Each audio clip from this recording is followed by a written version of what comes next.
Hello everyone, to another one of my Sientir review analyze video game thingies. Last time I had a giant preamble. This is episode 2. I'm not going to have a giant preamble because I felt like it was too preambly. I will state a few preamble things. First of all, I'm going to be talking about Super Mario Odyssey, which I didn't say off the start and should have, but I'm spoilers for things like game mechanics, plot. I guess some people might play Mario for plot. If you do, cool. If you don't, that's what I'd expect. Let's see. I think that about wraps up my my preamble. Is just kind of a spoiler warning. So, just a little bit of backstory because this is relevant to this game for me. Most of my early video game playing was actually on PC. Occasionally, a friend's house, I played Sonic 3 on Genesis with him. So, when it comes to Mario games, my first actual experience playing one, except for maybe a brief stint of like Super Mario World or something at a friend's house once, was the first one that I actually owned and played to any major extent was Super Mario 64. That was a game that really, for me, defined a lot about, I guess, kind of what it means to be an explorative game. I really loved exploring in that game and have a lot of fond nostalgia for it. Mario games since then, unfortunately I didn't play Sunshine, I've heard it was in a similar vein, but Mario games since then have taken a more linear approach, going from the Galaxy games down to Super Mario 3D World. I've enjoyed Galaxy 1, I haven't played 2, and I enjoyed Super Mario 3D World, but neither of these had the same sense of exploration that I really enjoyed in Super Mario 64. So when they announced with Super Mario Odyssey that they're going to go back to that sort of play style, I was really excited. And the game's delivered on it. Now, I haven't done absolutely everything because there's a lot in the game, and I'm not, like, that obsessively collecting everything. I have, as far as I'm aware, unlocked everything in the store. I'll talk about that later. And I've beaten the main story and seen kind of some extra zones that open up afterwards. And so let's kind of start at the beginning. The first is the movement feels really good. I really like how it plays. It reminds me a lot of Mario 64 in that regard, with some few additions. The other thing is that this game really harkens back to Mario 64 in a way that isn't duplicating Mario 64. This was a successful evolution in my mind of the Mario 64 feel. It delivered on the sort of gameplay I was wanting, that is the exploration treasure hunt that Mario 64 had, without treading too closely on Mario 64, if that makes sense. It's its own game, but is able to capture a feel of a previous game that I really loved. This is something that I want to see more of, by the way, just in general, is games that are able to say, okay, this previous game was really sweet, people really loved it, how can we give them the sort of things that game delivered on without having to try to just make that game again?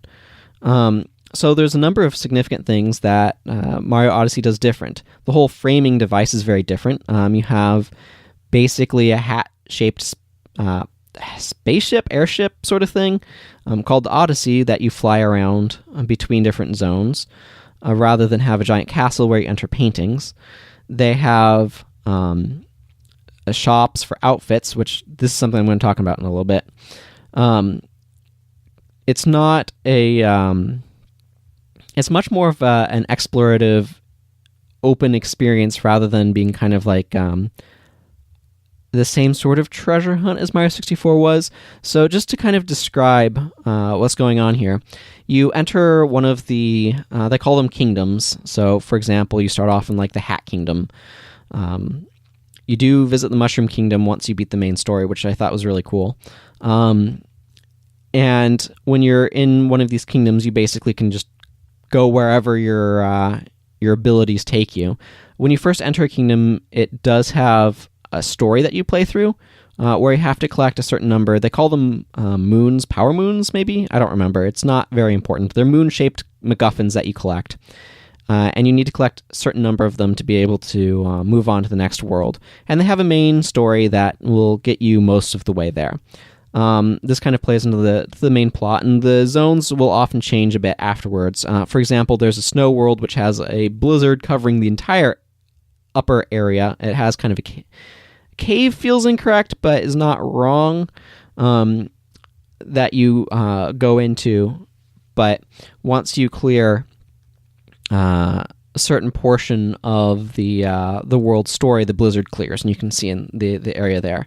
There's also the Metro Kingdom, New Donk City, where it starts off like at night and rainy, and when you sort of beat the main story of that area, it's daytime and sunny and stuff. So you have different sort of things going on that way, plot-wise. So with this sort of structure, it gives you sort of a guided experience through the zone, but it opens up very quickly afterwards, and you can still get many of the hidden moons without doing that. And so the game has functionally, I guess, 3 types of main collectibles. Excuse me. The first sort of keynote one is power moons, of which there are many. I have I'm approaching 600 right now, and I know I've not gotten anywhere near all of them. And then there are the purple coins. These coins are unique to each kingdom. Not all kingdoms have coins, because there's some really small, like this is a boss battle sort of zones where you don't have any coins, but most of the kingdoms do have coins, 50 or 100, depending upon sort of the size of the kingdom. And you can use these to buy unique sort of souvenir items from the shop. I'll get to the shop in a second. But the other is just regular coins. You collect coins, they go to your bank. If you collect purple coins that you've already collected, then it gives you like 2 coins per. If you collect a health heart thing, normally you have 3 hit points. You can collect a heart to restore one of them. If you have full health, it gives you some number of coins, so that's nice. You can also pick up a crowned heart that gives you an extra 3 hit points until you lose the third one. And if you collect a already picked up moon, you get 5 coins as well. So the shops, there are basically 2 types of shops. There is the purple coin shop, which has stuff kind of unique to the area. A couple costumes. I'll talk about those in a moment. And then like souvenirs and stickers and stuff that go on in the Odyssey. I actually really, really like this as sort of a reward system, because it incentivizes collecting them in a cosmetic way, which means that it doesn't affect gameplay to collect the purple coins. But at the same time, you feel rewarded for them when you see the Odyssey go flying off covered in stickers for each place that you've visited, or when you go inside and you see it crammed full of your different souvenirs. I really like this as a way of rewarding collection, because to me it felt sufficiently rewarding without it being, how do I say, a power-related thing or something that modifies its actual gameplay. I liked it. I liked it quite a bit. The other shop is the coin shop, where you spend normal coins that, again, you collect in everywhere, basically, every kingdom, and that already collected other types of collectibles get turned into. And these, I guess you could call it the gold coin shop. And this has general stuff. Usually it's costumes that you unlock. Again, for the most part, this is cosmetic stuff. You can also buy moons. Once you beat the main plot, you can buy even more moons. These are unique to each kingdom, but generally it's generally applicable, i.e. each shop has the same stock. And so you can unlock additional costumes by collecting more power moons, which I like. And this cosmetic thing, the costumes that you can get, the kingdom-specific ones as well as sort of the general ones, are... they're a hat and a outfit for Mario, and I really like this sort of cosmetic reward it's really cool to say, hey, I'm going to buy Peach's wedding dress outfit because why not? It's really cool to be like, oh, and they have Waluigi's outfit or Metal Mario if you collect enough Power Moons, an N64 styled Metal Mario, which is really, really cool. I think this is an excellent system for rewarding exploration that doesn't just say you need to get specific things for certain power reasons, and each one has value as well. That's something that can happen with collectibles that unlock abilities, is that you get the abilities you care about first, and then as you go, you care less and less, often, particularly if they kind of like accumulate, right? This was a problem in Middle-earth Shadow of War that I talked about last time, where you have skill points to unlock skills, but then you have like sub-skills where you can make selections, and it's like, well, after a while, it's like, I found the skills that I like, and I don't really care about the other ones, so it's like, I don't really care about unlocking skills I don't want. But with cosmetic items like this, it's like, oh, well, that's really cool. I want to be able to have that. And it adds to your wardrobe. So I actually really, really like that as a reward system for collecting stuff. It makes the collection feel meaningful and gives you goals, but no particular one is like objectively better than the other or anything like that. So I think that's really, really cool. The next thing that I want to touch on actually is this game does not have lives. There are no 1-up mushrooms in this game. This is a really good improvement for an exploration game, particularly with the way that they've done it. When you collect a Power Moon, for example, you just keep going. This is a big contrast with Mario 64, where when you collected a star, you got booted out of the level and had to re-enter it. What this means is that you feel free to explore to your heart's content. Now, there is a penalty. You lose 10 regular gold coins whenever Mario dies, but checkpoint areas to respawn at are fairly plentiful. It's easy to get around, and 10 coins is enough of a penalty that you can kind of care if you're trying to like buy outfits and stuff, but not such a big penalty that you feel big, like horribly penalized. Like, what I'm saying is it's a well-balanced value. And I really like that they said, hey, this is a game based on exploration. Let's enable that. They really, really went for that. And I think that was a very good move. So let's see. What's the next thing that I want to talk about? I definitely like the variation in the kingdoms. The kingdoms all have a very different aesthetic going on. And I think it's really cool how many different things that they explored aesthetically, and it gives you a lot of different things to explore. I also like a lot of the sort of sub-mechanics, things like the 2D Mario sections. There are... The only sort of gameplay thing with outfits is that some world-specific outfits, and sometimes not world-specific ones, but some outfits you need to have to be able to get certain moons, because you talk to an NPC while wearing a specific outfit to get the moon. For example, there's a guy that's like, I need a doctor, and then you show up as Dr. Mario, and he's like, I feel better, thanks, have a Power Moon. There's also like a bunch of smaller, I guess, like following quests. Like there's a guy in a taxi who explores the different kingdoms, and actually this transitions really well to something else that I really love about this game. When you beat the main story, the game opens up and says, hey, you know what's fun? Going around finding Power Moons. Why don't you keep doing that? And you're like, hooray, let's go keep doing that. And so the main plot's done, but you've beaten like the villains and stuff, right? So things aren't in danger anymore per se. So what happens is you have tourism. You have actual tourism going on where basically tourists from the various kingdom denizens show up in each other's places. And this is really cool. It gives the game a sense of, I guess, like, what's the right way of saying it? It makes it feel like you've actually beaten the villain, and it makes the world feel more alive when you say, go to the sand place with Mesoamerican sort of themes. I guess it's kind of Mexican themed ish, maybe. I don't know. It's kind of a mishmash of things. But when you go there and you see people from the Metro Kingdom are visiting, and people from the Snow Kingdom are visiting, and people from the Lake Water Kingdom are visiting, and people from the Beach Kingdom are visiting. And it's just this mishmash of people. And it's really, really cool to see, oh, I've had a tangible impact on the world. It actually reminds me a lot of Majora's Mask, actually, now that I think about it.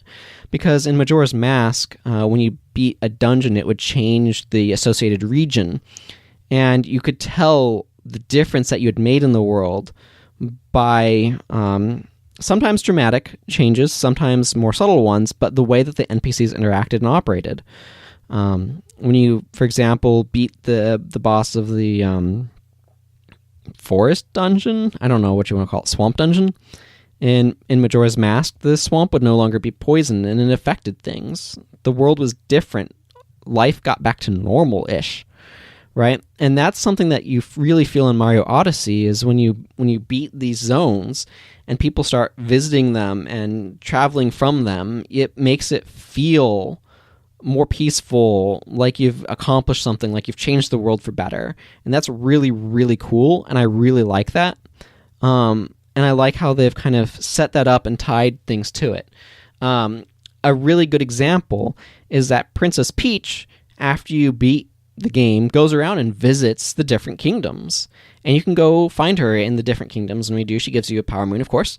But it's really cool then to see her journeying around and visiting all of these different kingdoms that she only got a brief glimpse of during the Princess Peach is kidnapped and Bowser wants to marry her plot. I'm not really going heavily on the plot because it's there.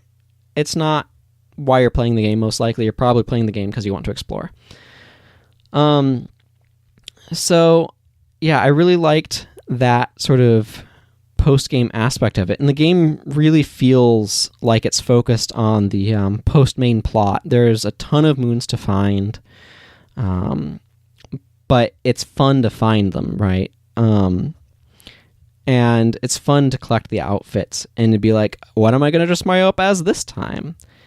The other thing that I think I really should talk about is the capture mechanic. So this is where you can throw Mario's cappy at specific things to gain control of them. Generally, so there's a couple of different classes of objects. There are static objects, which are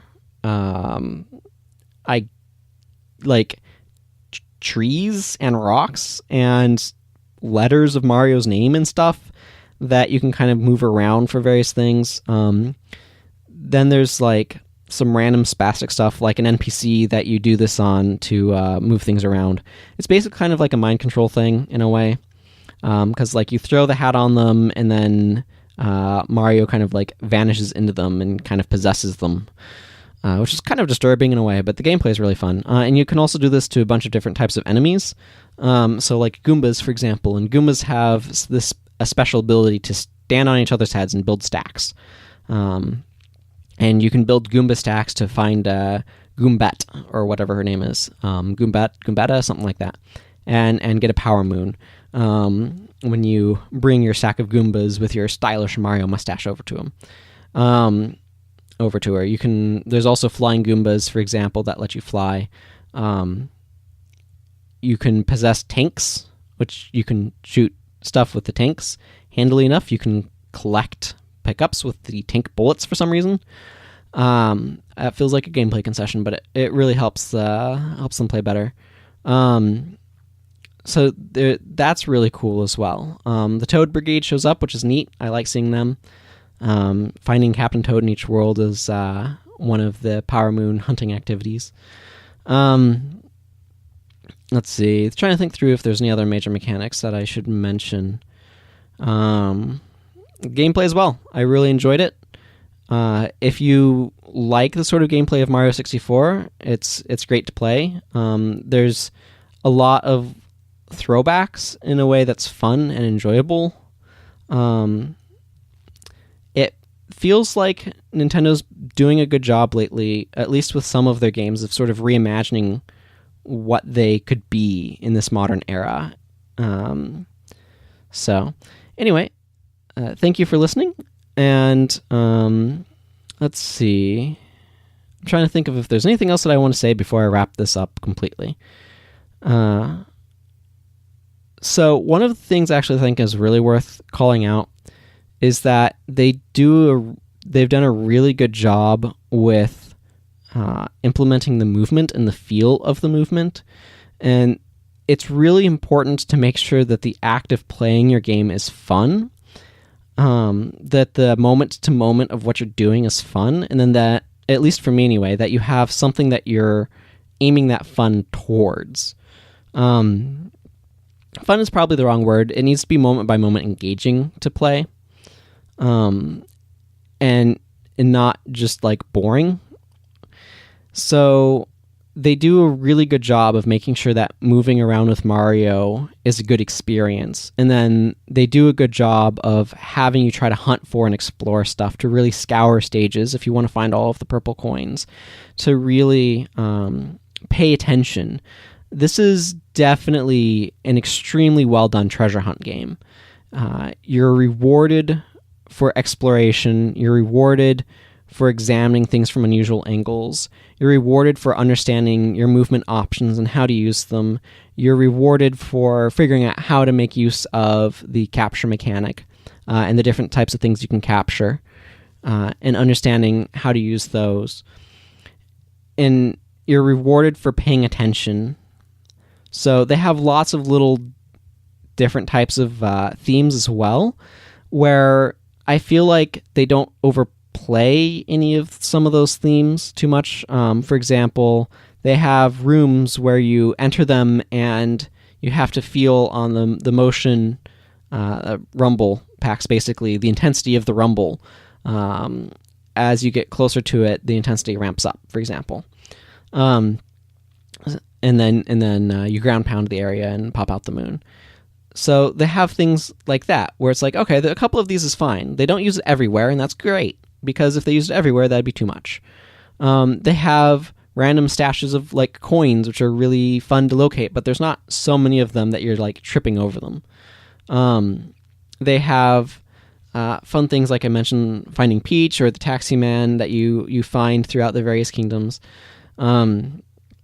They have moons that kind of hide under the ground that you have to like chase and catch. Rabbits that you can chase and catch.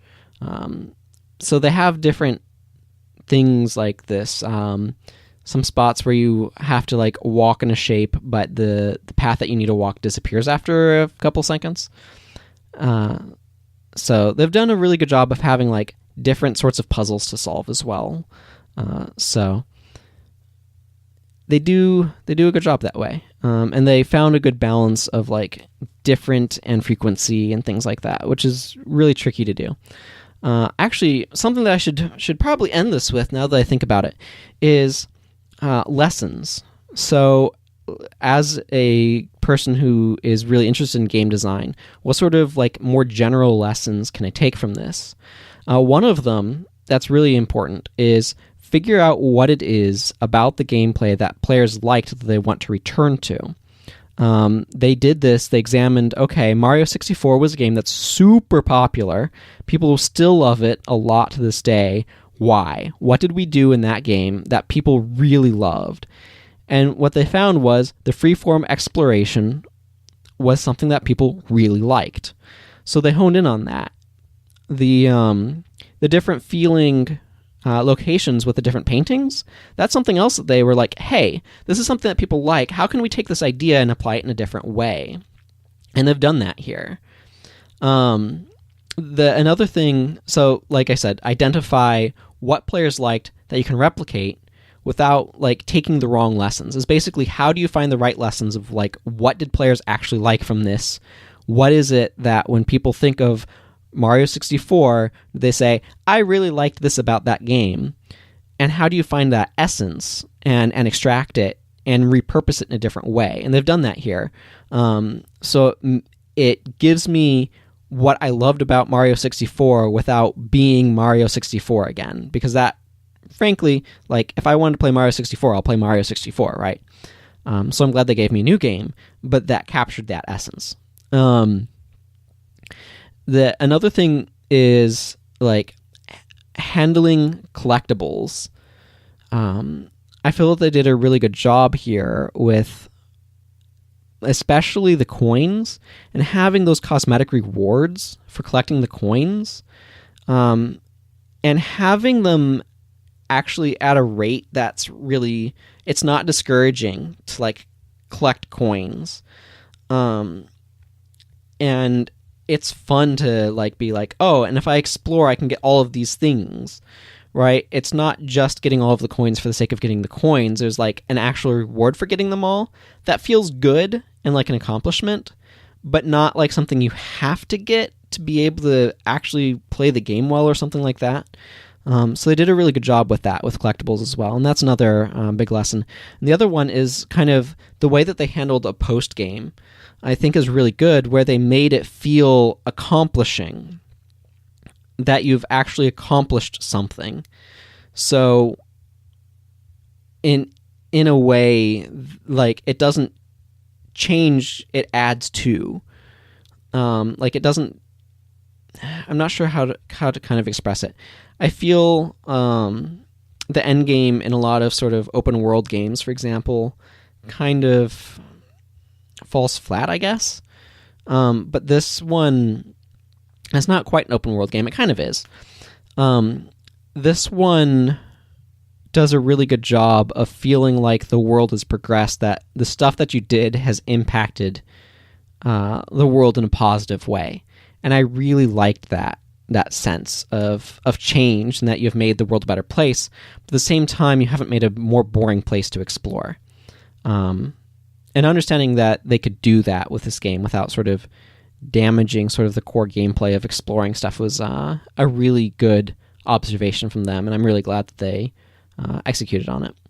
So I think that kind of wraps it up. So let me know if you prefer this sort of new format where I don't start with a giant preamble and have lessons learned, store the stuff at the end.